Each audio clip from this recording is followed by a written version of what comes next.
Good evening, ladies and gentlemen. Call for a motion to second to call the meeting of the Connect Rock Board to order. Have a motion? Motion. Second?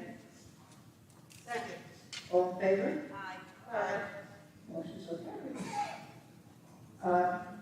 Brian, would you like to lead us in the pledge of allegiance, please?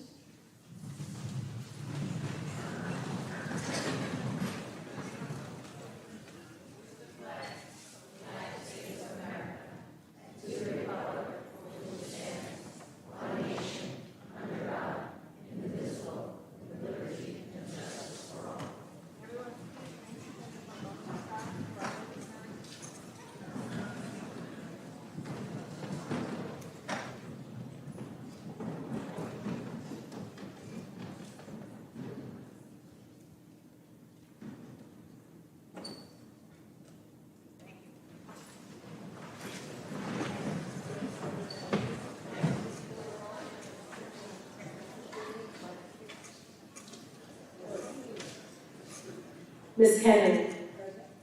Mrs. Aldous. Mrs. Mallon. Mr. Murphy.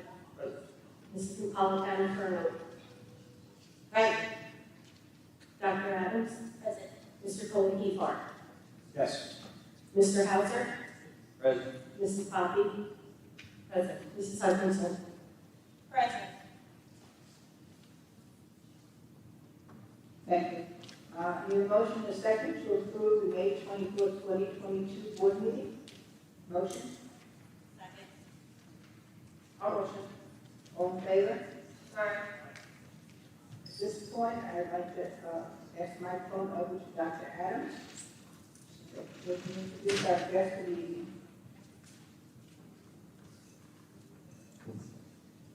It is so nice to see so many people in the audience tonight. It's always an exciting night to be able to honor our students and their achievements over the course of the year, as well as our retired youths who are leaving us after long and distinguished careers, helping, assisting, and making sure that our Connecticut community and our students are ready to go out to the world and make a difference.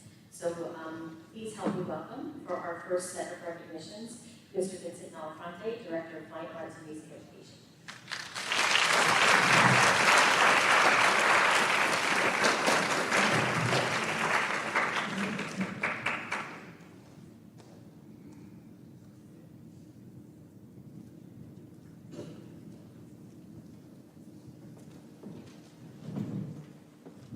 Good evening. Thank you for taking the time this evening to acknowledge our art and music students for their achievements this year.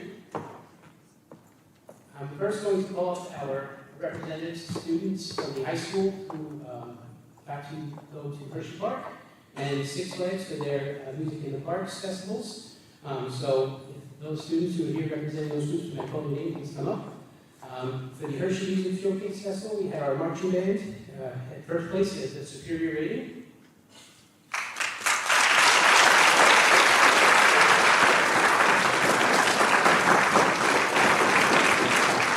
We also had our kick line receive first place in the Superior Rating.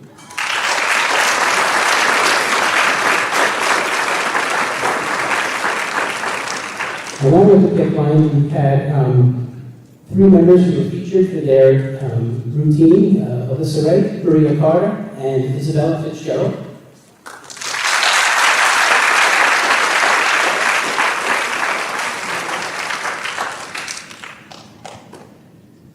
And our color guard also received the first place and superior rating for their routine.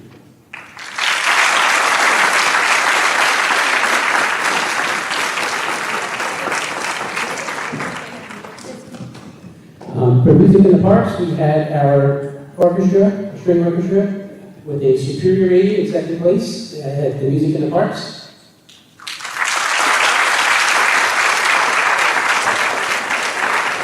And our Connecticut Chorale, they also received a superior rating at the festival in second place, so our Connecticut Chorale.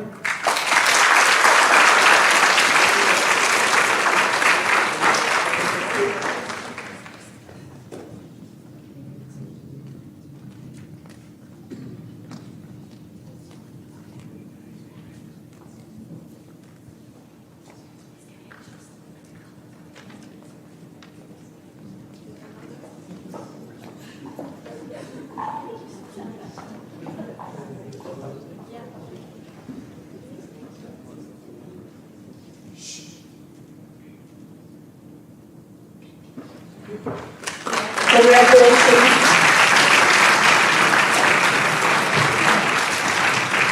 We also had students who participated in the BAFA exhibition in Sayville earlier this year, and I'd like to acknowledge those students who participated. We have Camila Rivera, Daniela Hernandez, Isabella Hernandez, Jacinda Abreu, Kira Noon, Melissa Giordano, Noel Guthnella, Ocean Giglio, and Thomas Lucia.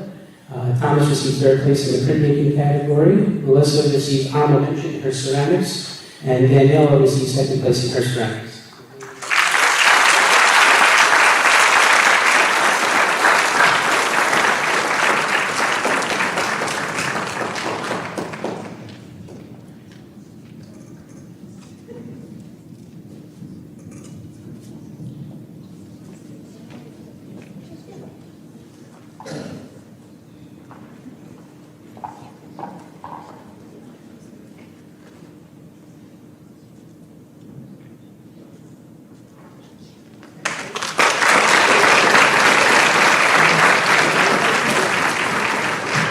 Okay, we also had a few winners in our PTA reflection this year contest. We had students from Cherokee Street who received a Suffolk Region winner, and they are Adriana Corelli, Samantha Neves, Lilia Patterson, and Amanda Guzman.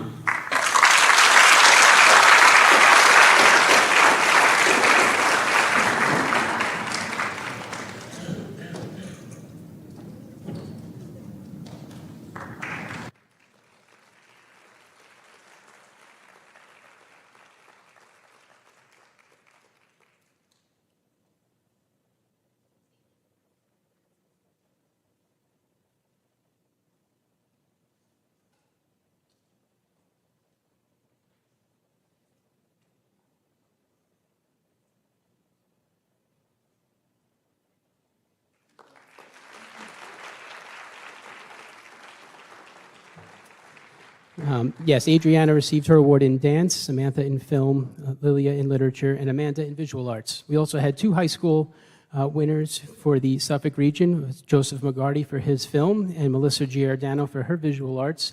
And Joseph actually went on to the state level as well for the reflections in his film production. So congratulations to them also.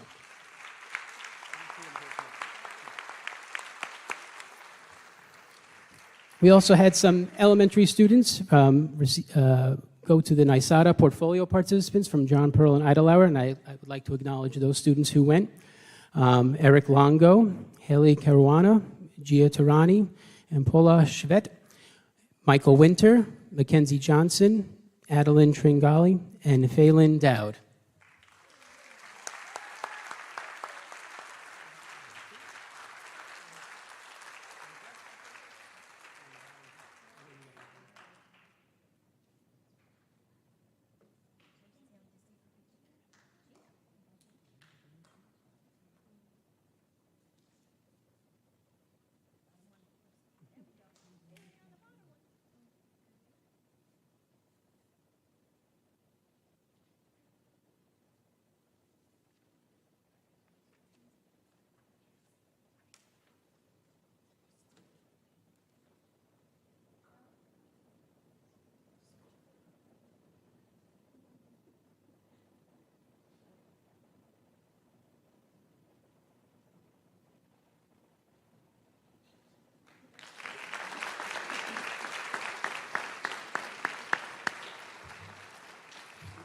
I do want to take a moment to thank all their teachers for all their hard work to make that happen. Ms. Aglu Rivera for John Pearl Idlehour, our high school staff, Mr. Grandin, Mr. Hargrave, and Mr. Osmers, and our teachers who went on the trips with our students, Mr. Johnson, Ms. Stolberger, Mr. Coffin, Ms. White, Mr. Drinkwater, Mr. Nagel, and Ms. Bay. So thank you for their support, for helping our students get these opportunities. And I know there are too many names to mention, which is a good thing, but we had 64 students selected from our buildings 5 through 12 this year to participate in the Scamia All-County Festival.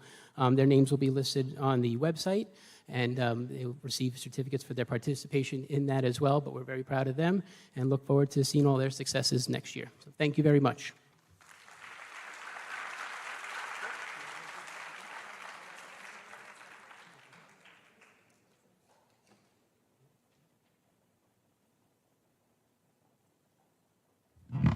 I would like to invite Mrs. Courtney Huguenin down to present the next award.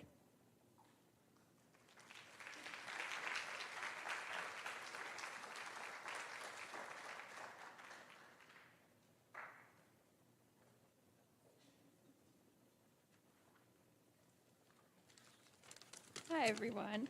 I brought Mr. Hargrave with me also because he is the student's teacher, so I wanted him to join me in presenting this award. My name is Courtney Huguenin. I'm a school psychologist at the high school. I'm also a board member for the New York Association of School Psychologists, which is also known as NIASP. So each year at the NIASP annual conference, we invite hundreds of school psychologists to gather for professional development on interventions really to support mental health and academic growth for the children in our school communities and the families across the state. So after 2 years of virtual conferences, I'm excited to say that our conference this October will be on Long Island, and it will actually be on Long Island for the first time in decades, so it's very exciting. I'm even more proud to say that one of our ConnectWatt students took the initiative to design the logo that was selected to represent the NIASP 2022 annual conference. So on behalf of NIASP, I would like to honor Rebecca Pelaez-Trejo for sharing her talent in artistry, and you can see the logo up there. Her original design successfully captures the NIASP mission and theme of this conference, which is reflection and renewal with creativity, spark, and attention to detail. So thank you, Rebecca. Come on up.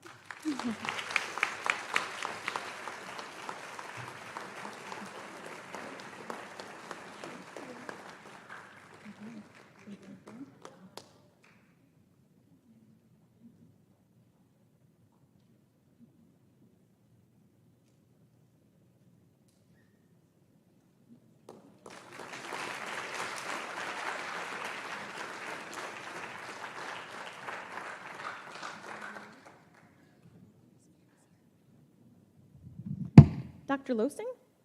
I'm not sure if she's here or not. Oh, there she is. I see you. Come on down.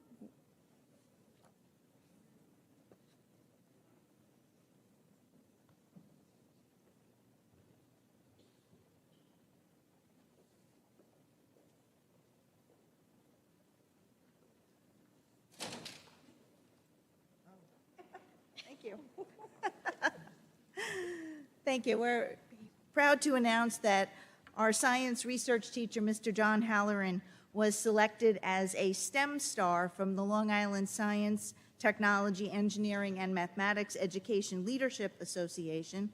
And we awarded this to him for the amazing work that he's done in working with our science research program and reinvigorating this program and make it really a success that it is for our students and giving them such wonderful opportunities. I think we can give a round of applause even if he's not here.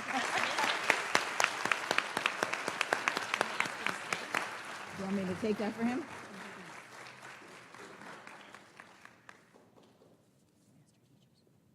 Oh, absolutely. And the other recognition that we want to provide here tonight is to recognize 3 of our teachers, our science teachers, who have been designated as master teachers. 2 of them are now master teacher emeritus, and 1 is still running through the program. And it's a wonderful program that really helps our teachers to gain so much professional learning that they can share with their colleagues. And they were selected for this for their excellent work that they've already done in the classroom. And so I'd like to recognize Mr. John Halloran, Mrs. Stephanie Burns, and Mrs. Jessica Conrad.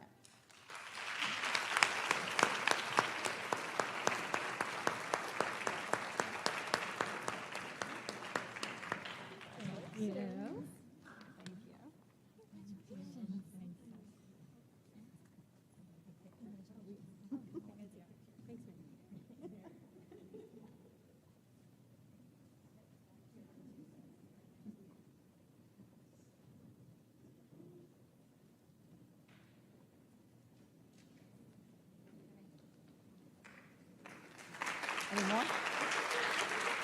Okay.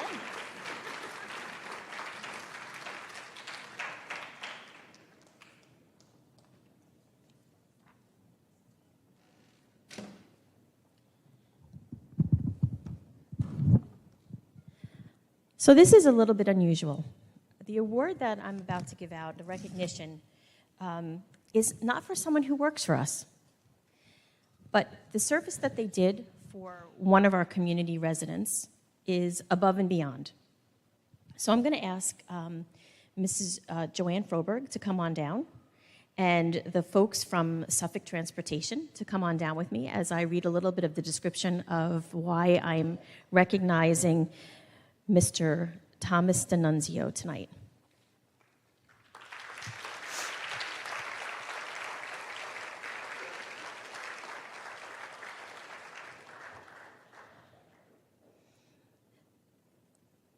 So I really truly believe the absolutely hardest job in any school system is being a bus driver. I know, you can clap for that, absolutely. Think about just you driving in your car with your kids. And now take that, multiply that by 40 plus, knowing that you have to get from one school to the next safely, picking up kids all over the neighborhood, dropping them off at buildings, no matter what the weather. And then just imagine on April 28th, you see a lost little girl. She's on her way to school. You don't recognize her, but you know that she doesn't belong where she's walking. Would you have the presence of mind to stop and pick her up? Because that's exactly what Thomas DiNunzio did. He realized that this child was far from home, most likely lost. He picked her up. He found out what school she was walking to. It happened to be one of our schools, and he does not drive to our schools. He drives in a neighboring school district.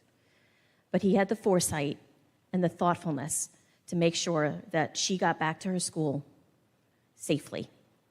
And that is why tonight we give our undying gratitude to Mr. Thomas DiNunzio for doing the right thing by one of our Connecticut students. Thank you so much. Thank you very, very much. Come on over.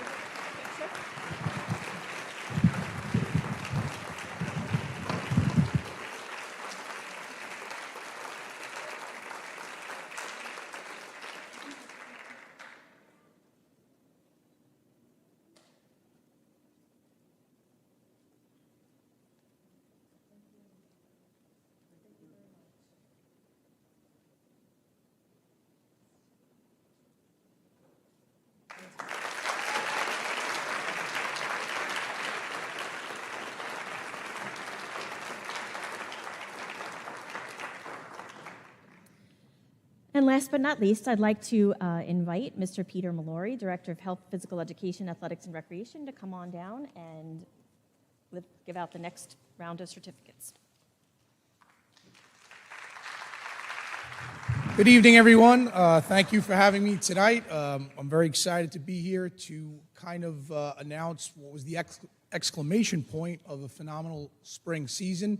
I think last time I was here, I gave a brief summary of our spring season. In the last couple of weeks, we've had some wonderful award ceremonies for our seniors.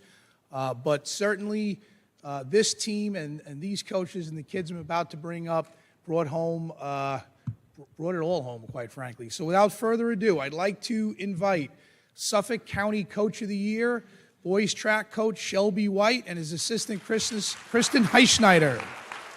Come on down. And let's bring the boys track team down.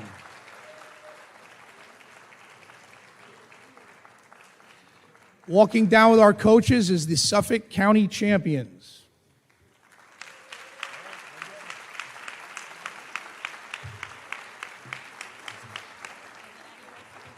Oh, you're good.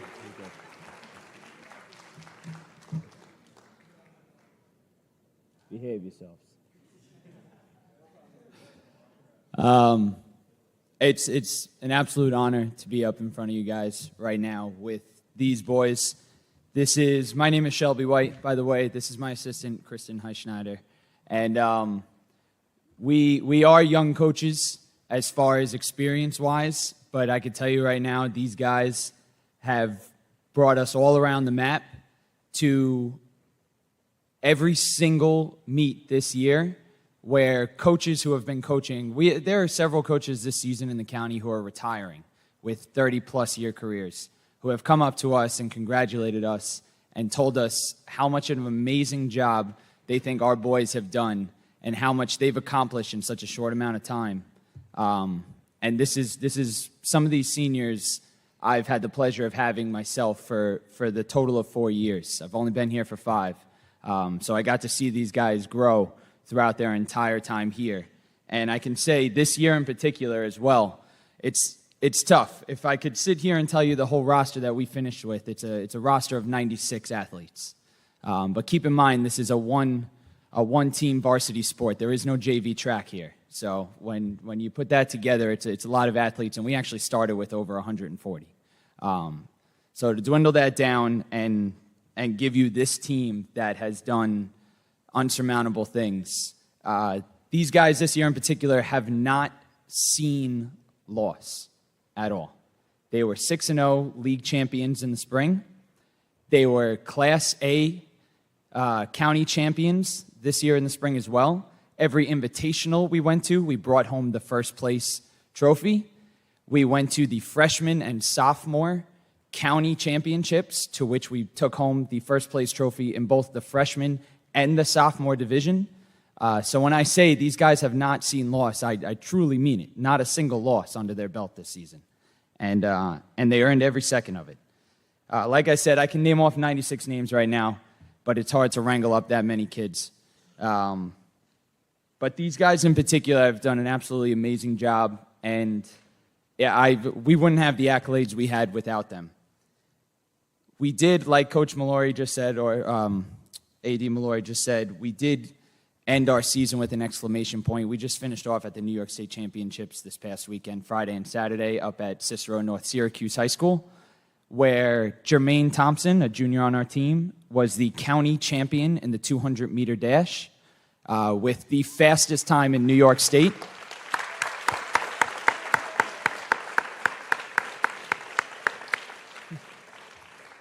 Not only does he have the fastest time in New York State, he set a new Suffolk County 200-meter record, which was set in 1985. And tomorrow night at the Long Island Meet of Champions, he plans on trying to go for the 100-meter dash as well, which he actually placed second at. So he was the runner-up in that event right before winning the championship in the 200-meter dash. And he has a bright future ahead of him, as well as a ton. We are graduating 22 seniors from this team, many of which are going on to continue their track careers at the next level, D1, D2, and D3. So these guys deserve all the credit, so I don't want to stand here and babble on, but just a big round of applause for these gentlemen.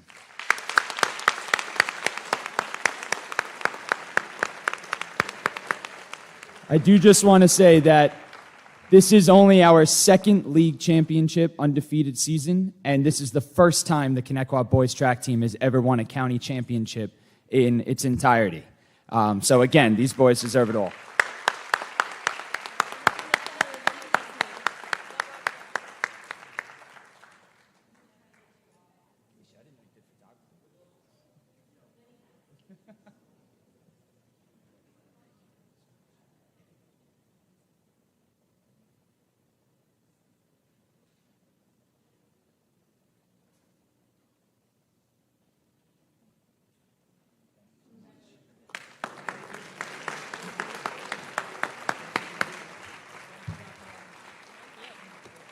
So much. Thank you.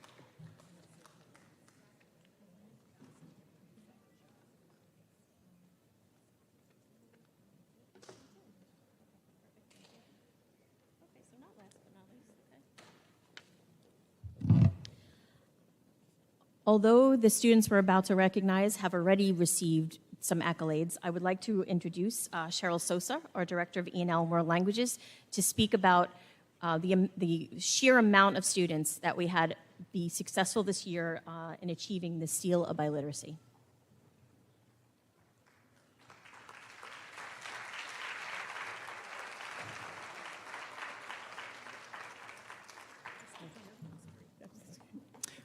Thank you. Good evening. I brought my village with me.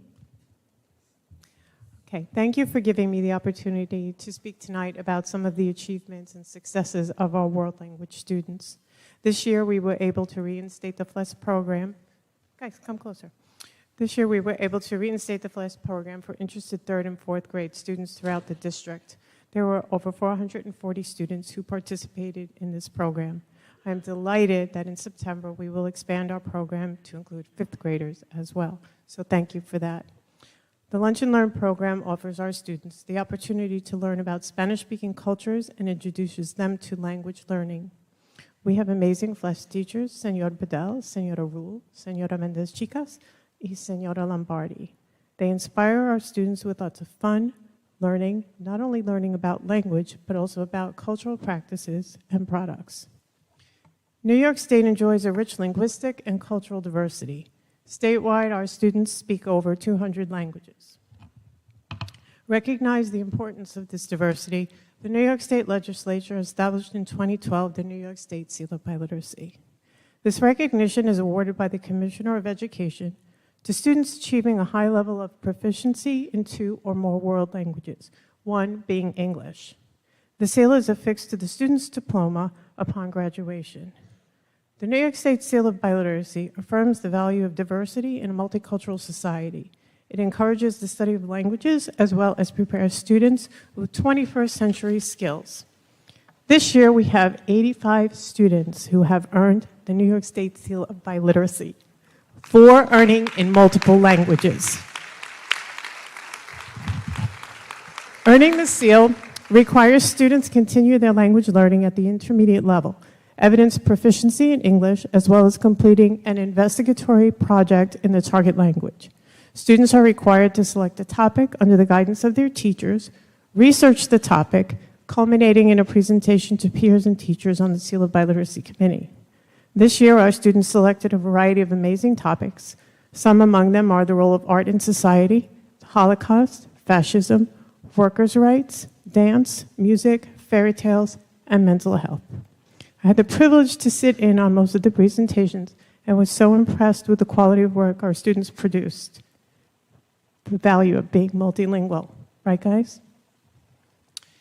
I'm so proud of all of you for overcoming some of the stresses you've experienced over the past 2 years and were able to present, which is not easy in your own language, but to do it in another language is quite a feat. So bravo, bravi really, right? Okay, at this time, I would like to recognize the teachers at the college level who have spent so many hours sharing their passion and love for language learning. The Seal of Biliteracy is not only a major feat for the students, but also for the teachers. So I would like to thank Senor Arias, who's here tonight, Senora Fusco, who's here tonight, Senora Santi, Senora Rakowski, Senora Roy Caffrey, Mademoiselle Kramer. I got everybody right? Okay. Because without their passion and dedication, this could not happen. So if you will indulge me, I'm not going to read all of the 85 students that are on, that earned the seal. Thank you, Mrs. Kennedy and Mrs. Napolitano-Ferno and Mr. Colahifar for coming to our award ceremony. It is on the website. We have a beautiful picture, all the names. But I have a few students who would like to share some of the trials that they went through in their experience. But first, I would like to introduce Aiden Woods, who's going to speak about the elementary program.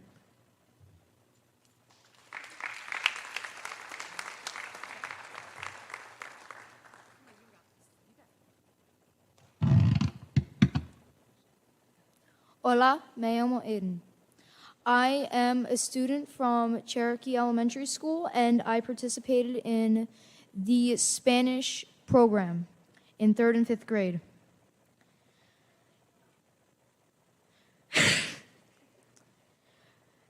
And my favorite things to do there were hang out with my teachers, but some of the projects I liked to do were the Days of the Week project, where we had to video ourselves saying the days of the week in Spanish, and drawing a monster by picking numbers 1 through 7 and matching them up with body parts so we can create our own monster. What I loved about this program was connecting with the teachers and just getting to hang out with my friends in general and learning Spanish together. I'd also like to keep learning Italian and Spanish in middle school if I can get the chance. Why I think we should keep doing this is because it broadens kids' horizons and it respects other cultures by, if you visit their state or country, you can speak in their language without using a phone or any technology, which gives them much respect. Broadening their horizons would give them a chance to figure out what they want to do with their future and give them a chance to learn more. Thank you.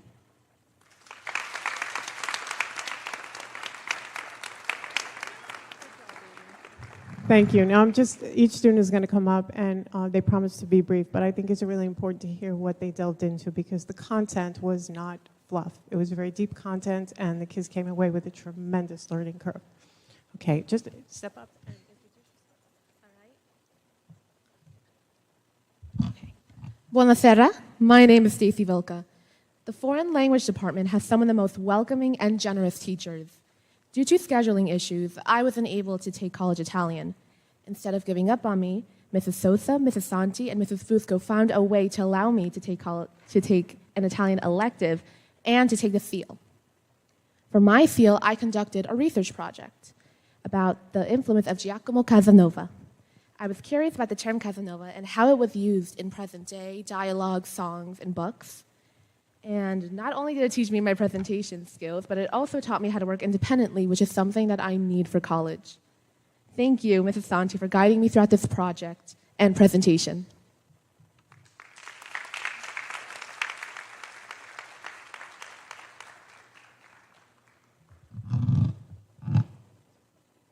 Good evening, everyone. I'm Natalie Jo Pedersen, and for the past 6 years, I have enjoyed studying different cultures within the language department in the Connecticut School District. I not only found a newfound love for language and culture, but also found a home within the department. The teachers are some of the most supportive, personable, and fun people in the school, and I have enjoyed so many new doors being opened to exploring global studies and learning about life itself. The seal of biliteracy is one of the biggest obstacles for language students to achieve because it not only includes researching in another language, but also speaking, presenting, and answering questions in that language based on your research. However, the seal is a very rewarding experience because it not only helps improve your language skills and polish all of the skills that you have already learned throughout the years, but it also helps you to see the culture of your language through your own research and that of your classmates. Being in the language department for so long has taught invaluable things about life and what is most important by looking at life from different global and cultural perspectives. The teachers in the language department deserve a big thank you for all that they do for their students and all of the things that they have taught us, whether that be through grammatical rules for conjugating verbs or for making the important things in life part of their students' lives.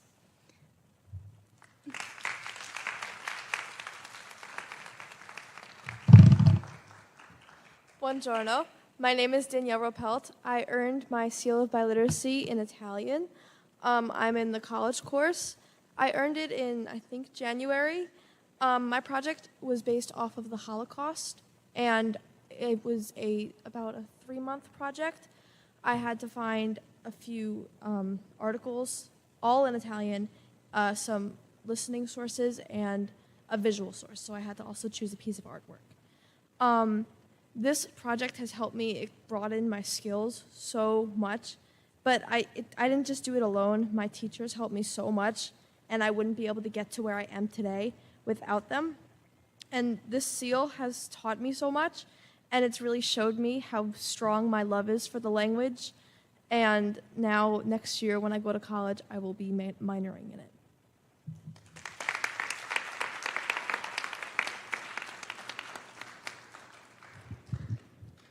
Good evening. My name is Luciano Calvosa. I have also received my seal of biliteracy in the college Italian course, which I also received it in January as well, as Danielle just said.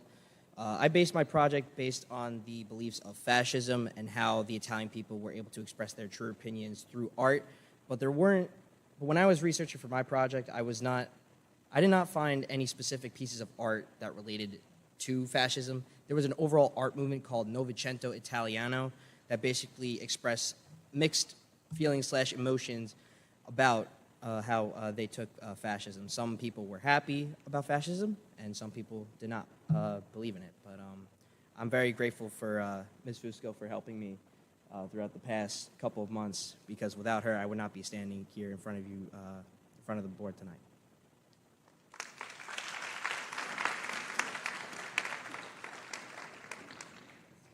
Hi, my name is Anthony Jackalone. I'm a graduating Connecticut senior this year, and I'm going to Stony Brook University for music and political science.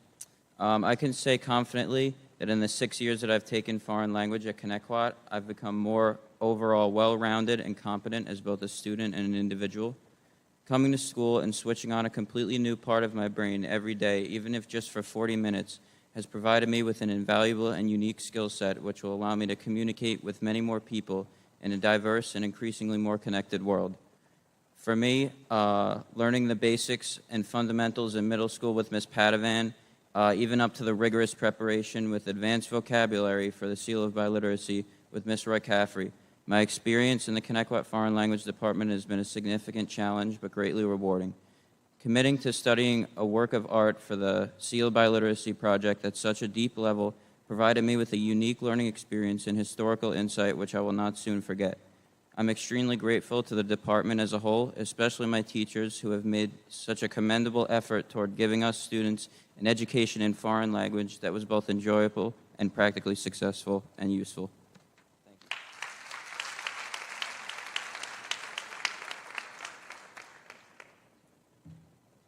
Hi, good evening. My name is Isabel Portilla, and I have been taking Spanish with Conecwa for the past 6 years. I have been able to experience what Spanish learning is like outside of my family. For a majority of my life, I haven't been able to read or write in Spanish because we only spoke Spanish within my family. But coming into Conecwa, it gave me the opportunity to learn how to read and write in Spanish, which has become a great help in communicating with my family. I am in my junior year and has given me the chance to take college Spanish and take the Seal of Biliteracy. The Seal of Biliteracy gives you the full experience of what it's like to speak and write in your language. You have to learn to present, write, and answer any given questions in Spanish. This helped to improve my reading and writing, allowing me to utilize all I have learned. Thank you to all my teachers who have helped me with the last couple of years. That has helped me with my Seal.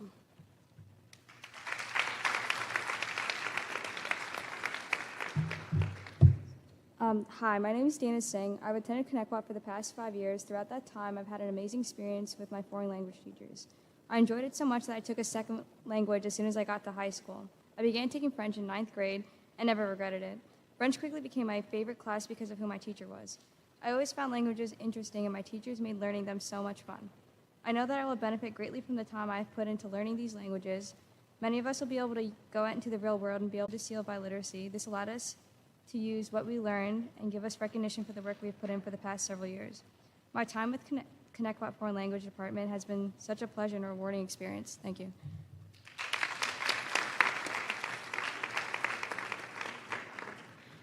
Hello, my name is Emily Moore, and I earned the Seal of Biliteracy through my Spanish class this past year. The Seal process was extremely unique and overall very beneficial in the end. At first, I was intimidated by the process and the presentation, but with Senor Arias' help, I was successfully able to earn the Seal. Senor gave us a few broad topics to choose from, including things such as sports and healthcare. I chose to research the healthcare crisis in Venezuela and how this affected the general population. Being able to choose something that I was interested in made this process more enjoyable. If it wasn't for the support of all my Spanish teachers throughout the years, like Miss Maxim, Miss Senia, Miss Trainer, Miss Roy, and Senor Arias, I don't think I would have been able to handle this type of presentation. I especially want to thank Senor Arias for helping me through this process and answering my remind messages no matter what time of day it was. This experience is something that I'm extremely grateful for and something that has prepared me for future presentations in college next year. Thank you.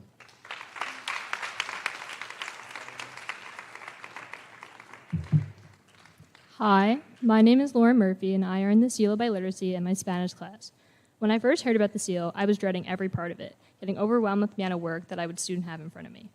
Our teacher asked us to pick a painting from one of the 3 Mexican muralists that she recently taught us about and explain to her, along with a panel of other teachers, what the painting was about. The 3 Mexican muralists were David Alfaro Siqueiros, Diego Rivera, and Jose Orozco.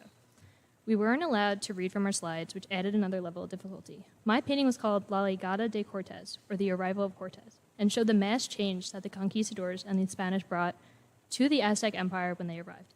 I honestly really enjoyed the project once I got started and I got the hang of it because it was cool that I could connect what I learned in history class to Spanish, and I felt confident in presenting this to my class and the teachers. I truly could not have done it without my Spanish teacher, Senora Rakowski. She would literally answer my emails at 10:30 at night or over the weekend or whenever I needed, even if it was just a stupid question, and I'm so grateful for that. Thank you.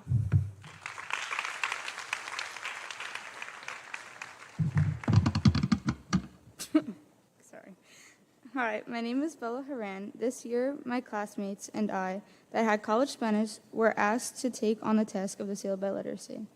For the seal, my teacher asked us to talk about something else going on in a different country that was Spanish speaking. When I went to ask my friends about what they were doing, it was a different project than what I was assigned.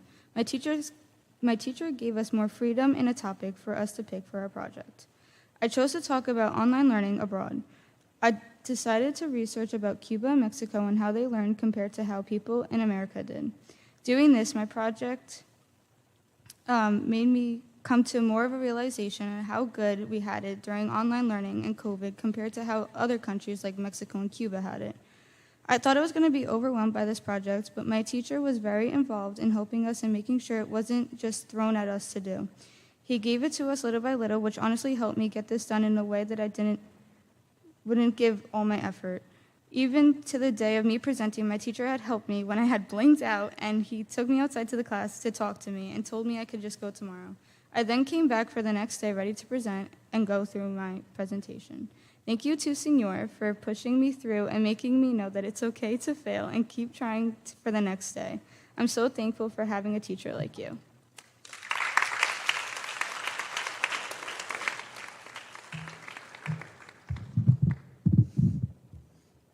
Hello, my name is Nicholas Rivera.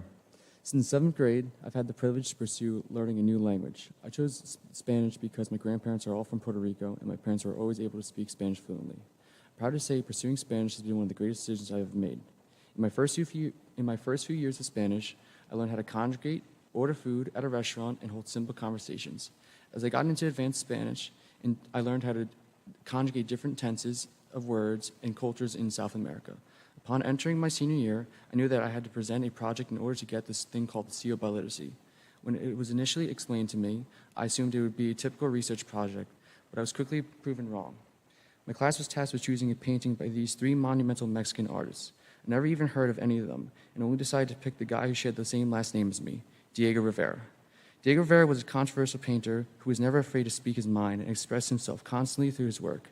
He wasn't traditional and spoke about very taboo topics, from vaccinations to war to different forms of government like communism. Researching murals painted by Diego Rivera, I found one that was in English. I decided to do this one because I didn't have to translate it. The mural I decided to do was the Detroit industry. I'm not done yet, sorry. The Detroit industry mural, which happened to be one of the most controversial works. I had gotten into the project believing it would be about the rapid industrialization of Detroit and the automobile industry. I was wrong. In the 27 panels filled with color and meaning, Rivera paints pictures of the development of society and how it has been enhanced and revolutionized through technology, from nuclear weapons to vaccination to the assembly line. When I found out that my parents were going to take me to Michigan to visit Michigan State University, I was ecstatic. I was eager to take a plane and travel to college and see it. I spent 4 days in Michigan. The first day I went to see a baseball game in East Lansing. The last day of the trip, I was going to admitted students day. The college was packed with thousands of kids wearing Canada Goose jackets in late April. It was so cold. On that day, there was a schedule of what was happening around the campus that kids were able to do, from going on door tours to making T-shirts. After that was all done, everyone was given 4 tickets to attend Michigan State football game for free. Keep in mind, Michigan State had the 9th best program in the nation. It seemed like a no-brainer to go to the game and enjoy the experience. But then, for whatever reason, I remember my Spanish project. I thought about what an amazing experience it would be to see a work of art that spoke to me so deeply. And so I made my parents drive an hour and a half south of East Lansing just to see a painting. It sounds bizarre, but yes, I did it. I wanted to see it because it has meaning. Art is a form of expression just like the language of Spanish, or any language for that matter. When I got to the museum and saw it in person, I was left speechless. It was so intricate and gigantic, it really resonated with me, especially after researching it since the beginning of September. I was so happy to see it that I even had a lovely conversation with an educator named Grace. She was shocked by how much I knew, from hidden symbols to different painting techniques. It was so good to have a conversation like that because at the end of the day, communication in this world enhances society. To be able to speak about different perspectives, not only in English, but in Spanish, is something that I will use for the rest of my life. I'm truly thankful to have pursued higher levels of learning in Spanish since 7th grade. It has allowed many doors to be opened, from being able to talk to foreign entrepreneurs about business, to being able to speak to the kitchen staff at my job. I'm truly thankful for the seal for opening an even bigger lens in my life. Lastly, I would like to thank all my Spanish teachers that I've had. These cords that I wear today aren't just reflective of my work as a student, but the influence and the impact that you ladies and gentlemen have had on me and my peers. Your dedication and diligence to making this world a more diverse and integrated place will not go unnoticed. Thank you for your time and have a good night.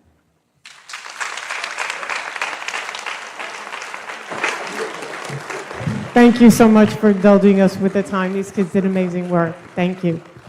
Thank you, Mrs. Sosa, for showcasing the students. This is something you don't see on a daily basis. I think you guys did a great job. I'm very proud. I'm very proud to be a board member when I see this. Thank you very much, guys. Thank you.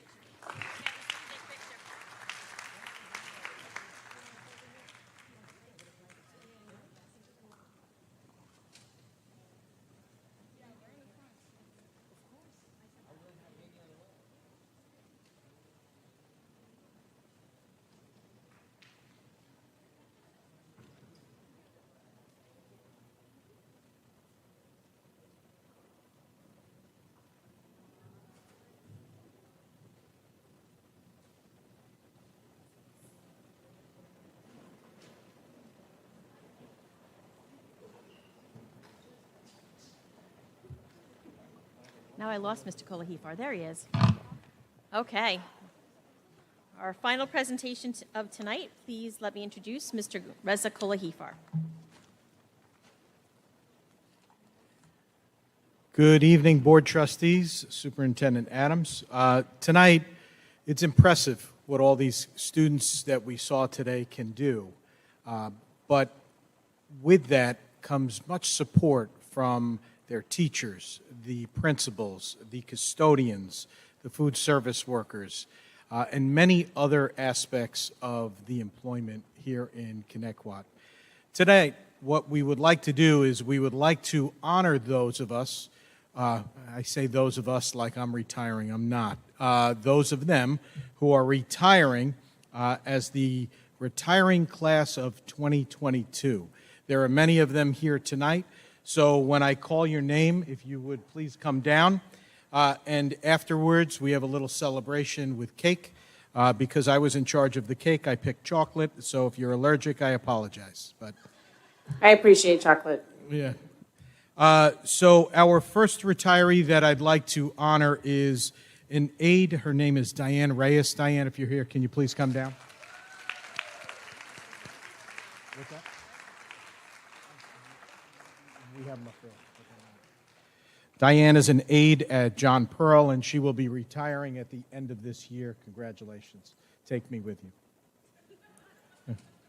Our next retiree is a teaching assistant from Boston, who actually she retired back in January, Cynthia Mayer. Cynthia, you here?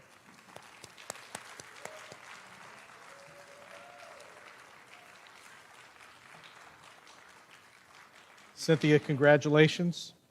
As has been told to me, you look 10 years younger now that you're retired. Good for you. Our next set of retirees are from the Transportation Department. Retiring at the end of June is Mr. Anthony Pitka.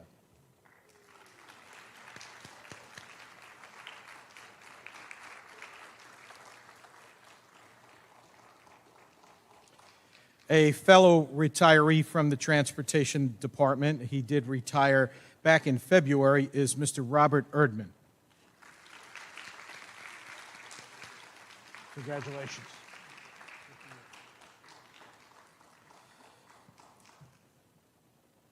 We do have several teacher retirements in the audience tonight. We'll start off with music teacher, Mr. Peter Tarsoli. Tarsoli, excuse me.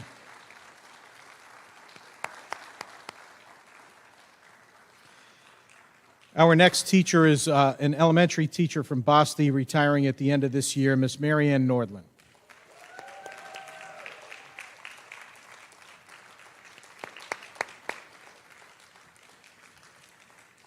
Our next teacher retiring is an elementary teacher, also from Boston, retiring at the end of this year, Miss Colleen Malone.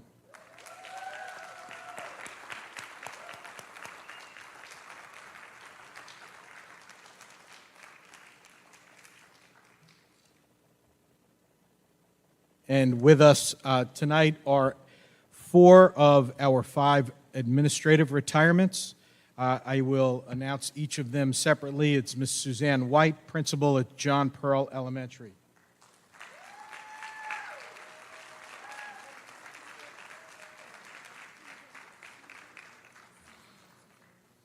Did I say Suzanne? I'm sorry, Susan. How many years, You're Mrs. White? retiring. What do you care, right? Mrs. White, how many years? 33. 33 is the principal at John Pearl. 33 years. Congratulations. The next administrator retiring is Miss Bethany Rizzo, math chairperson, district-wide.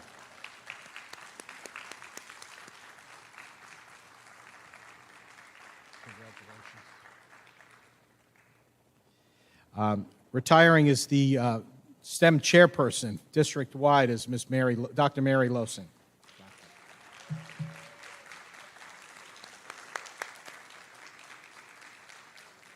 I got the doctor. And our final administrative retirement for the year, principal at OBMS, Miss Susan Bailey. Suzanne Bailey. I call her Sue.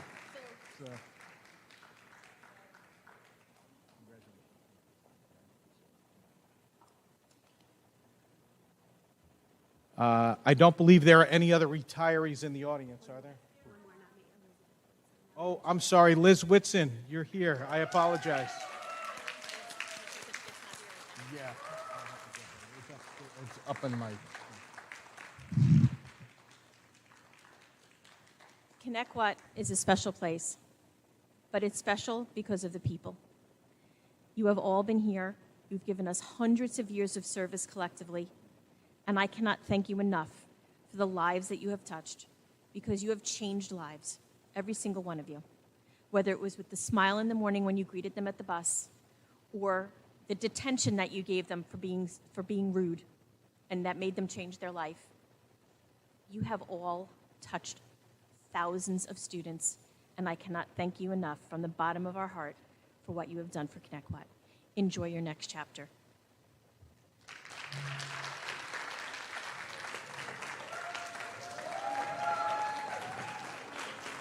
Bob.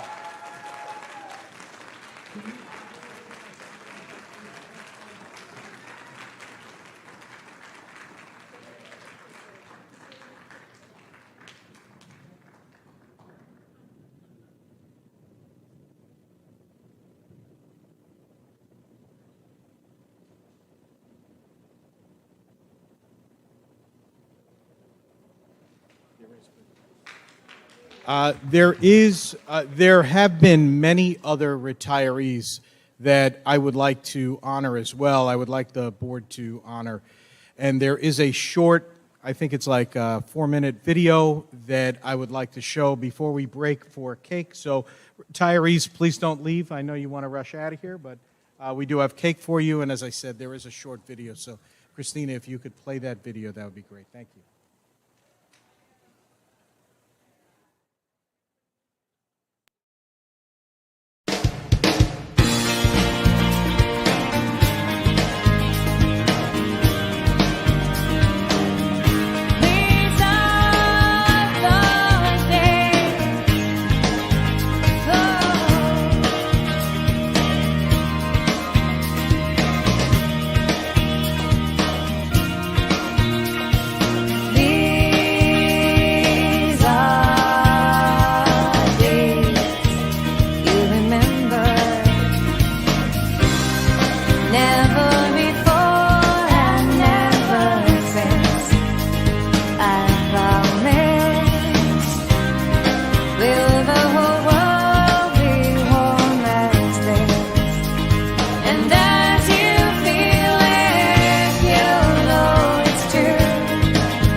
Another turning point, a fork stuck in the road.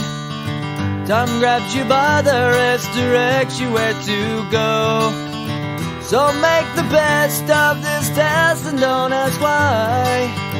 It's not a question but a lesson learned in time. It's something unpredictable, but in the end is right. I hope you had the time of your life.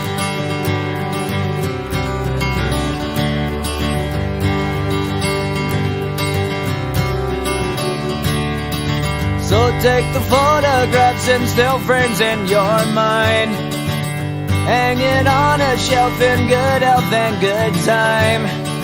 Tattoos and memories and dead skin on trial.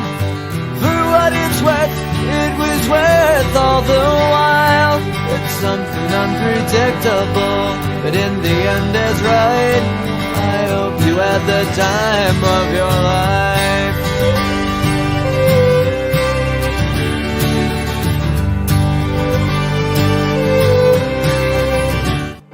Motion and a second for a break, 5-minute break. I need a motion and a second to take a 5-minute break. If the board's not here. So, second, all in favor? Aye. Second.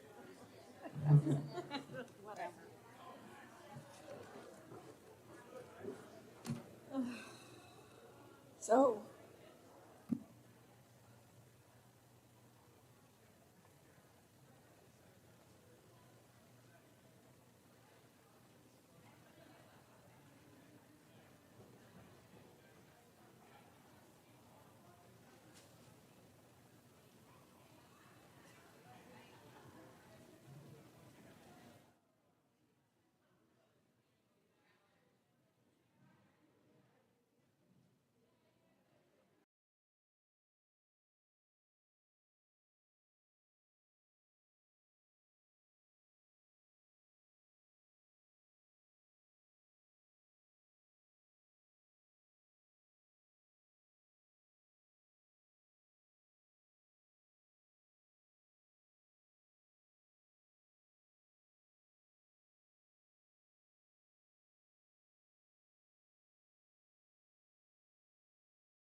Yay, thanks.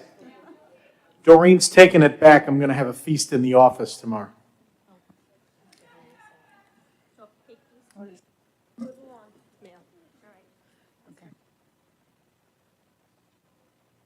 A motion, a second to reconvene public session. Second. All in favor? Aye. Okay, we're going to go on to discussion items. Reimagining Sequest. Mrs. Poppy?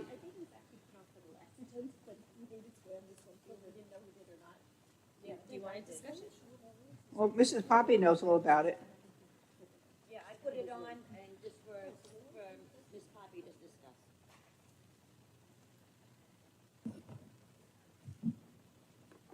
To talk about Sequest? I'm sorry, I couldn't hear you. Sure. So we have thus far hosted 2 committee meetings to reimagine Sequest. And during the last committee meeting, I indicated to the participants that we are prepared to move forward with launching a reimagined Sequest in 2022-2023. We have 2 teachers who will be facilitating the program. On the recommendation of the committee, we have adjusted the criteria for students to enter into the program to include an objective IQ screener, as well as a couple of other measures, including the students' performance on our internal universal screener that we use for all students in K through 5, as well as some qualitative feedback from their teachers. So next year's Sequest class will include 4th and 5th graders, and we'll be moving forward with writing curriculum this summer and establishing that group of students who qualify for entrance into the program, as well as determining where the program will be housed. That was the other major conversation that came out of our committee meetings. It was the location of the program, and the committee made the overall recommendation that the program remain housed in the individual elementary buildings. So our principals are currently getting creative in terms of where the program will take place. There are some scheduling concerns that will take place over the summer and some negotiation that will take place over the summer. But we're aiming for approximately a once-a-week exposure to Sequest, which is the way that the traditional program operated. In addition, we are going to be looking at some opportunities for children within the program to kind of collaborate across the district.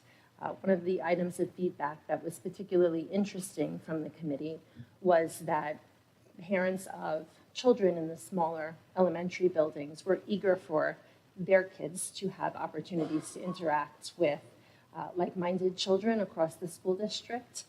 So I know that our teachers who are working into the program will be including those types of opportunities as they write curriculum this summer.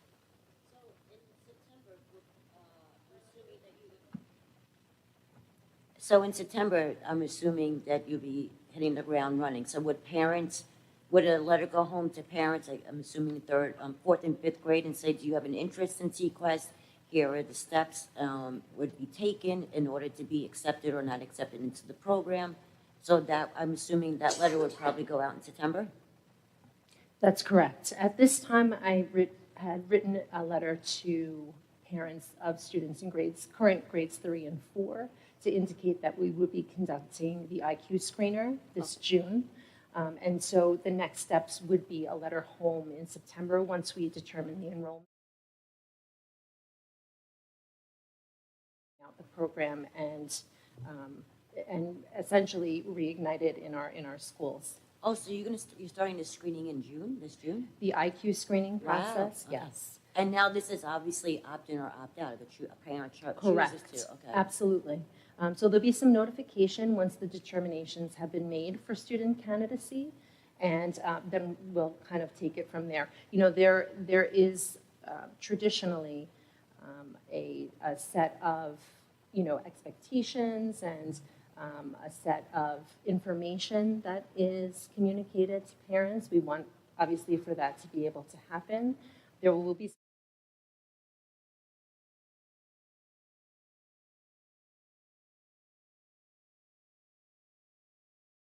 will occur in September. Thank you for asking about that.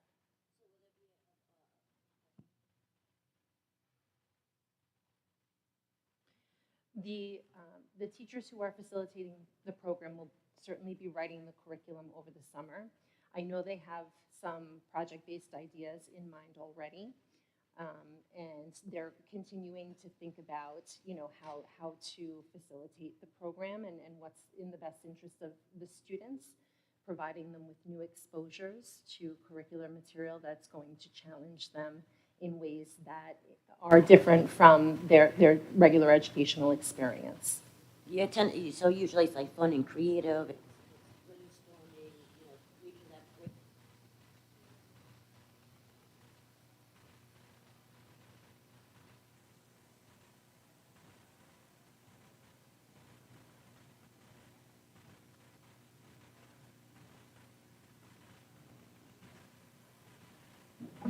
I have to say that all of this is really a testament to the work that our teachers who facilitated the Sequest program in past years have put into the program, in growing the name, in growing the program, in making determinations that were really in the best interest of the set of students who they served. So it is an honor and a pleasure to kind of pick up that charge with this new set of teachers and to move forward and provide these types of experiences for our students. I feel very fortunate to have been involved in the process this spring.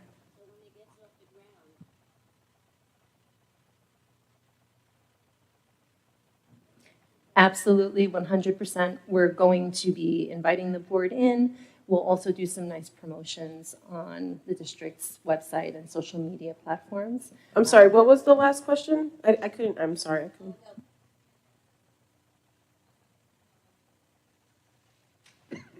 And we absolutely will.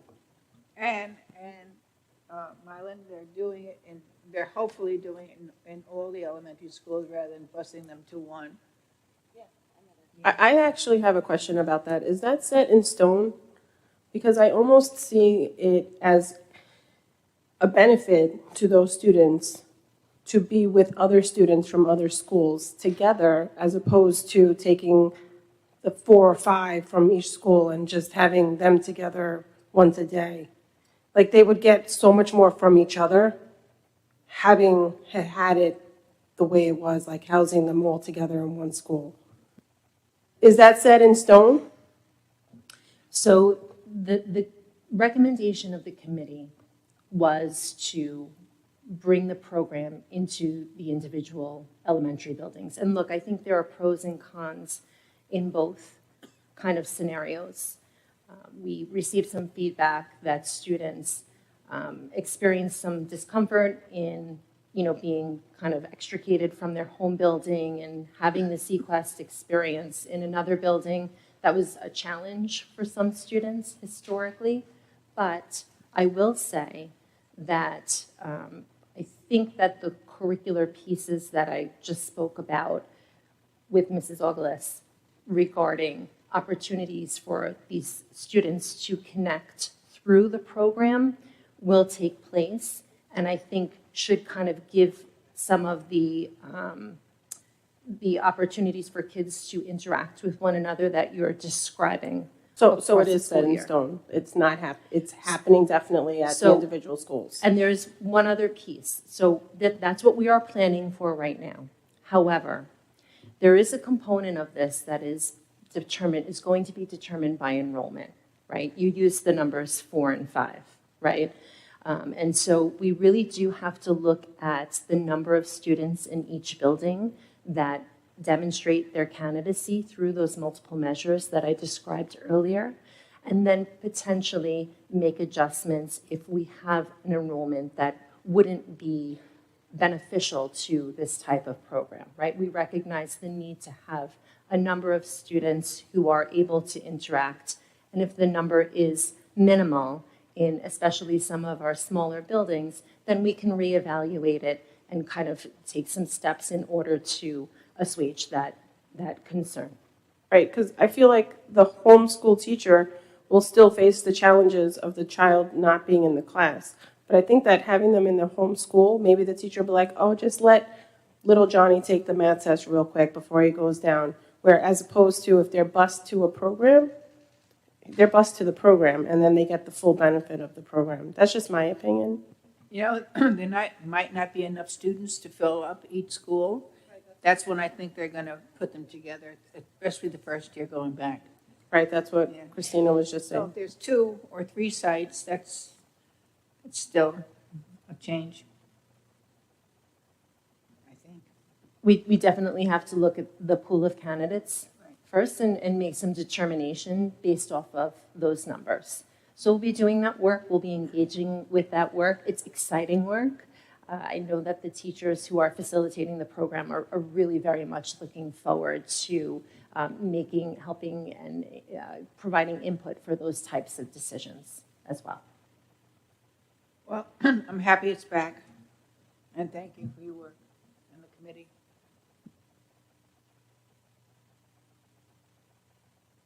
Okay, we're going to Flag Day. Jackie? Today, Marisol and myself, we got to visit Slocum for Flag Day. Unfortunately, we would have loved to, I know I would have loved to go to all of the Flag Days, but with all of the different issues with time and what was going on all day with the seniors walkthrough, so I'm going to tie them in together, actually. I went to the seniors walkthrough this morning at Cherokee. Again, I wish they were at all different times. I would have went to others. I know that Marisol went to Sycamore. She can speak about that. It was awesome at Cherokee. They walked, the kids loved it. It's so unique. It's really something that I'm so glad we brought in a few years ago because we had seen it, I remember, on social media, and we've spoken about it. It's something that you see the little kids' eyes light up seeing the kids all in their caps and gowns. It really inspires the little kids that, hey, that's going to be me in a couple years. And really, it's a lot of years, but for them, it gives them something to look forward to and like what they inspire to be. Whereas, and then you see the big kids who get to see that all the challenges, the struggles, and everything they have had to really go through, especially with the pandemic and everything in the years from kindergarten all the way up to their senior year, they get to see, look at what I accomplished. Look at me now. They looked amazing. It was something that was seeing all the teachers come out and taking pictures with them and all the kids hugging their old teachers. It's just a bond that could never be broken. And honestly, I'm so happy I got to go to at least one of the schools to see it. Great job. Flag Day. Slocum, great job. Loved that they had first responders. They had military in uniform. Amazing job. I wish I saw more Flag Days across the district as something that I know Dr. Adams, we had put on, maybe something Christina could look at because it was something Dean used to do, is we made sure that all of the patriotic holidays were recognized in every school, especially elementary. I know today was more, also with the testing, it didn't help, but to have all the elementary schools do something. I did hear that Idlehour did an amazing job too. I'm sorry I didn't get there because of the walkthrough. There was all the conflicts in time. But I would love to see more schools doing more for days like Flag Day than seeing them do less. I know that some schools do bigger Veterans Day. Some schools, they choose one. But it would be nice to tie in curriculum to these patriotic holidays like we have in events to show the kids why they're so important. I watched the Boston one video. I loved that Basti, it was so great. I came out of Cherokee and I hit the button and I was able to watch it right there in the parking lot of Cherokee. And I got to tell you, what I liked about Basti a lot, that each grade sang a different song. That was amazing. That was a great job. Thank you for reminding me, Lee.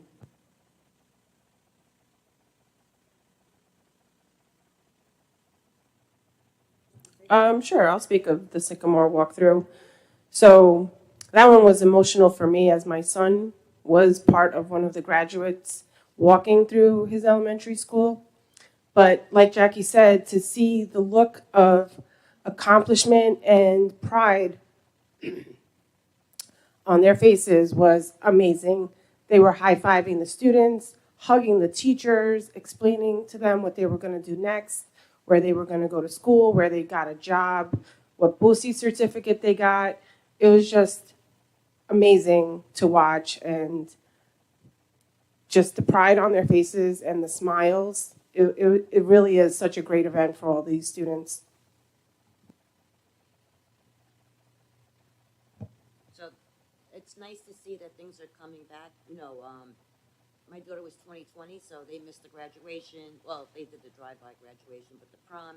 But to me, that was a very sentimental part of, like, leaving your last bus ride. You know, so I got to miss all that stuff. But it's nice that they bring that. And I got on the bus to take a picture of all the seniors for their last bus ride. I'm that mom. You know what it is too? I think people don't even realize it's like it's such like a special moment. The only thing I'm going to advocate for next year, and I know I'm not going to be favorable right now, but I really don't care. I really would like to see the parents be allowed in the hallways. I mean, even if we keep the parents in the man trap, even if you keep the parents in the front of the building, I mean, granted, for the school I was in, I videoed their kids and then sent it on a social media site for Connecticut High School. But it would be nice for them to be able to see. I mean, it's not as many kids as we have other events where we invite parents in.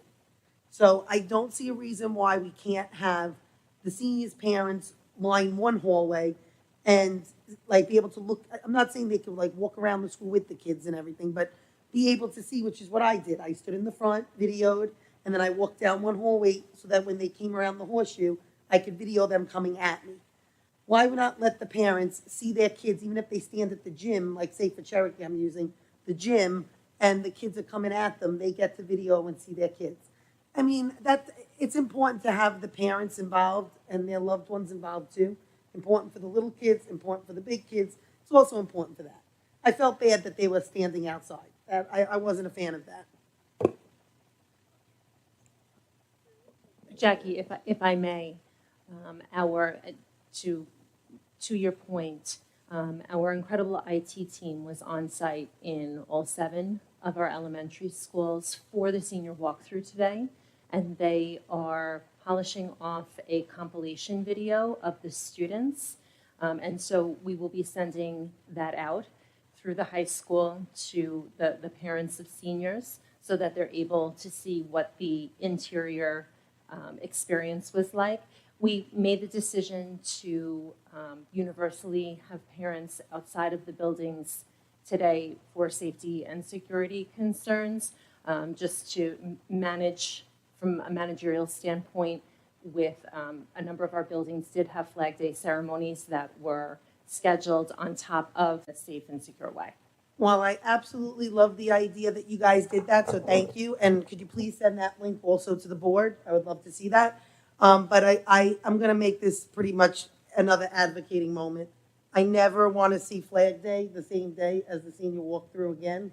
That's something I'd advocate whether I'm here or on the other side, because as far as I'm concerned, we don't do things on days that we have other things going on like that. I understand that I was told June is a tough month. And while I absolutely love the senior walkthrough, and I did, I don't think it should be on the same day as Flag Day. So that scheduling, in my opinion, was a big problem because it takes away from, like what you're saying, the schools have to rush, and you don't want them to be rushing the seniors either. So you want a balance. I think one event a day at the building should be going on. And I don't think we should take away Flag Day for one, but I also don't think you should ever take away the senior moments for them. There's ways to do it where it could have been on a different day. Okay? Next year it absolutely will be. Linda already looked it up for me, so it's definitely on a different day next year. I have one more statement I'm going to read. Is everybody done talking?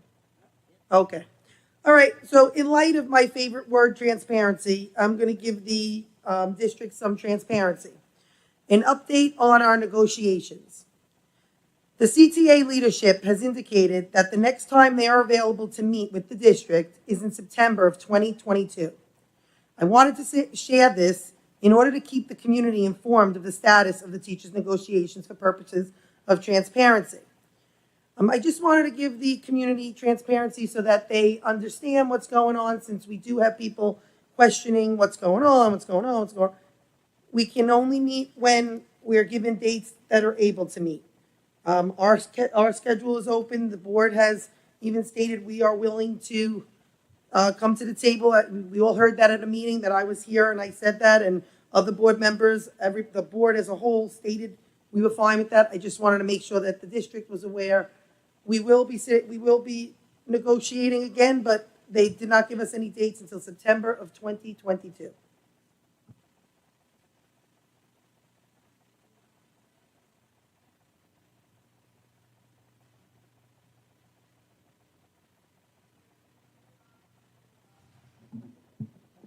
The consent agenda? If not, I'm not going to read the speech. Okay, so we go to call for a motion in a second to improve instructional and non-instructional personnel. But 16 will be a separate vote. Is that what you wanted? Put it on. All together, okay. As presented, may I have a motion? Motion. Second? Second. Any questions? No. All in favor? Aye. Aye. Motion so carried. We're moving on to financial matters. I call for a motion and a second to approve financial matter items 2 through 7 as presented. Have a motion? Motion. Second? Second. Any questions? No. All in favor? Aye. Aye. Motion so carried. I call for a motion to approve items 2 through 29. Motion? Motion. I have a question. I do too. Well, second? Second. Okay, any questions? Yeah, I wanted to know what number 23, messenger papers. Is that something new? Are we taking on a new newspaper? And what is that in regards to? Are we still using Newsday and, what was it, the New York Times? That usually goes on the. So, July. Ms. Napolitano, I put an ad, the HR office put an ad in the messenger paper for bus drivers and other papers that weren't approved. So we are continuing to put ads in papers like Newsday if needed, or the New York Times, but this was one that was not on an originally approved list, but we felt that let's get it out there. No, that's great, because it is a local paper, and I think that's great. I actually think you'll get more local, you probably get more local people from something like that. Even the Penny Saver, I know, is a good one too. We're hopeful that that will be the case. We ran it for 4 weeks, and it's certainly cheaper than Newsday or something like that. So we're hoping to get a good turnout from that. They're on Facebook. Thank you, wonderful. I have a question. Go ahead. Number 7, and I guess number 7 and 8. So we have the preschool budget. We have the preschool budget. Is it on? Of $1,081,000, and then we have the other one, the summer handicap budget. I know that we get received funds for this, or so are we in the black or the red? That's a good question. The 4410, are we on the black or the red in the 4410 in the preschool CAPS program? So we are in the black. I would have to get you with a specific number, but we're not operating in a deficit. Okay, so for both programs, right? We're not operating in a deficit. Correct. Oh, very good, because I'm thinking years prior we were. Yeah, especially with the CAPS program. Yeah, okay, so that's good. That's good stuff. Okay. Okay, before we go on the vote, I want to acknowledge Mrs. Black. We didn't acknowledge her. She's going to be the new assistant principal at OBM. You're going to be a dynamite team. We're going to miss Sue. but we know that you left it in good hands with the Dynamite team that now will start next year. So good luck, everybody.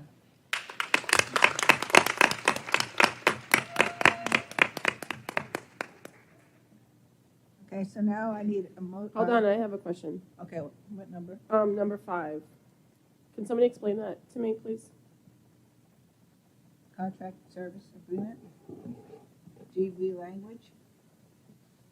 Christina, you want to, or you want me to? GB Language is a translation service that we use for interpreting and for some documents. What? It's a translation service. Translation. When you have parents that can't speak, that speak other Thank you. languages, it does a translation service. There's about 59 different languages on Long Island right now, so we don't have people that speak all of them. So we do have to have a translation service for some of them. So I actually had another question. So with the SCOPE K through 12 Summer Enrichment Program, give me a little bit more detail, and was there a lot of interest from our students? I'm thrilled that you asked. This SCOPE Summer Enrichment Program, entitled Summer Around the World 2022, is being funded through the American Rescue Plan. There is an amount of money within our ARP funding that is designated for summer enrichment opportunities for students. This will allow the district to offer 2 weeks worth of programming at the conclusion of the summer, free of charge, for the first 240 enrollees. We anticipate that the program will take place in the high school. It will be a morning program, and we have set opportunities for our younger learners, K through 5, some opportunities for our middle school age children, and we also included some opportunities that are a little bit more academic in nature for our high school students. So what's the hours? Is it like a 93 kind of day? 9 to 12. Oh, the half day. It's a half day. We also were able to include a student volunteer program in that offering, wherein students can earn, service hours for their particular programs and organizations that they belong to. It is offered entirely through SCOPE, and so SCOPE manages the program for the district. With those monies, we'll be able to offer a similar opportunity next summer, again, free of charge. And again, these monies are required to be spent in this manner. So you may see other local districts offering something similar over the summer, and this is the bucket of money that we're all pulling from. So am I. I'm thrilled to be able to offer it to the community. It's great. What are some of the courses being offered? So for instance, for our students entering grades kindergarten and 1, they can take courses like Lego engineering, primary storybook STEAM, summer arts and crafts. Again, they're all enrichment-based. They're fun academic, I'll call it. Students in grades 2 to 3 can take a storybook STEAM course, jewelry design, sculpting, and clay creations. Our students in 4th and 5th grade, entering 4th and 5th, can take extreme STEAM and makerspace, rocketry and retro science, art and origami. Our middle school age students can take comic book and graphic novel design, chocolatiering, the extreme STEAM course, amongst others. And our high school age students, we are offering college essay writing opportunities for them, as well as SAT prep opportunities for them, and a paint night in the morning opportunity for them to enjoy as well. How is this? I love the SAT part of it. Now, are you sending an email home to families? So, 240, I think you're going to fill this up very quickly. I believe so as well. So we were waiting for board approval this evening. As long as you approve the program, we'll go ahead and publicize it. But I love the SAT prep because it's very, I did SAT prep for my kids. It's very expensive. So you're offering something for free. I can imagine a lot of kids would take advantage of that. I imagine so as well. So we'll get to the advertising as long as the board approves the programming. So now it's first come, first served, 240, and then you get 250 Correct. That's on Scope. So Scope actually manages, the nice part about that is that Scope manages the enrollment and the status and the money aspect of it for us, and they'll be able to make the determination. It will be possible for students to enroll in only one course. They don't have to enroll in two. So there may be some flexibility there, but on the back end of that enrollment process, Scope will know where their thresholds are. No problem. So is that complementing the BOCES program? Or Yes, that's a great question. So we do have a longstanding BOCES enrichment program that takes place in the school district. This summer, as it did last summer, it will take place at Duffield Elementary School. The BOCES program concludes the week prior to this. We certainly didn't want to compete with that BOCES program. It wouldn't be fair. And so this particular program is really occurring at the very tail end of the summer. And so we're really asking a lot of our facilities, workers, because they'll be preparing the building for the opening of the school year, and we'll still be inhabiting the building with the summer program. So I thank everybody in advance for working around the opportunity for our students. But we didn't want to compete with the BOCES program, and so we slid it to the end of the summer. So it's just the week of August 15th and the week of August 22nd, 2 consecutive weeks. Yes, it is. Very good. Thank you very much. No problem. Okay, any other questions before we vote? No other questions? All in favor? Aye. Aye. Motion so carried. So at this point, I need a motion and a second. What is this? What are you saying? What is this? I need a motion and a second to adjourn. Motion. Second. Second. All in favor? Aye. Motion so carried. Good night, and thank you for staying here. You're the only person staying here. Thank you very much. Thanks, Ed. Thank you, Ed. Thank you. Thanks, Ed.